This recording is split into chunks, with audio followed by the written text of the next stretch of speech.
আজ এক অদ্ভুত ছেলের কথা বলবো, যে তার সরল চাউনি আর ভুবন ভোলানো হাসি দিয়ে মুহূর্তেই কষ্টের পাহাড়কে গলিয়ে দিতে পারে।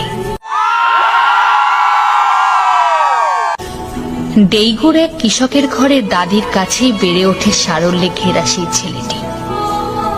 ভেবেছিল বাবার মতো সেও একজন কৃষক হবে। সামান্য কৃষকের ছেলে হবার জন্য বন্ধুদের কাছ থেকেও পেয়েছে অনেক ধিক্কার। তবুও তার সেই মায়াবী চোখ খুঁজে নিতে ভুলেনি তার আপন রাস্তা। কেই বা জানত সেই দিনের সেই সাধারণ কৃষকের ছেলেই হয়ে উঠবে মোস্ট হ্যান্ডসাম 2020 কিম তেই-হোং, বিটিএসভি। আর আমাদের এক সরল চেনা ঠিকানা, আমাদের উইন্টার বিয়ার।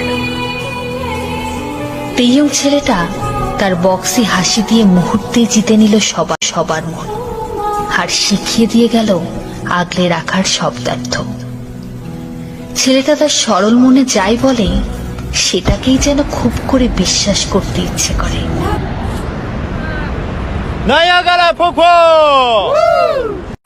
এই ধরুন, ছেলেটা যখন গানের সুরে গভীর কণ্ঠে গেয়ে ওঠে হোয়ার ইজ মাই এঞ্জেল, তখন যেন সত্যি